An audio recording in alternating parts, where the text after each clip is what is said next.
এতটুকুই আমরা বলতে চাই যে রাষ্ট্রের যে গুরুত্বপূর্ণ একটি মন্ত্রণালয় শ্রম মন্ত্রণালয় আজকে এই শ্রম মন্ত্রণালয়ের শ্রম ভবনের সামনে দীর্ঘদিন যাবৎ আমাদের এই শ্রমিক ভাইরা সংগ্রাম করছে। আমরা উপদেষ্টা মহোদয়ের কাছে জানতে চাই যে এই যে 19 তলায় যে মহাপরিদর্শক সাহেব বসে আছেন, তিনি কি উপর থেকে 19 তলা থেকে বসে নিচ তলা যে শ্রমিকরা আহাজারি করছে তার চোখে কি এগুলো পড়ছে না, নাকি তিনি ওখানে বসে বসে এই শ্রমিকদের এটা দেখে উনি যাত্রাপালা মনে করছেন? আর আমাদের শ্রমদেষ্টা গতজনের নাটক দেখতে দেখতে আমরা নিতে পারছি না।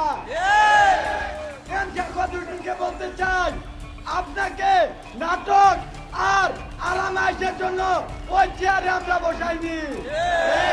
গাজীপুরে ইন্ডাস্ট্রিয়াল পুলিশকে বলতে চাই, আপনাদেরকে মালিকের দাবেদারি করার জন্য গাজীপুরে নিয়োগ দেওয়া হয়নি। আজকে আমার ট্রেনের ভাড়া 4 দিন যাবত এখানে অবস্থান করতেছে।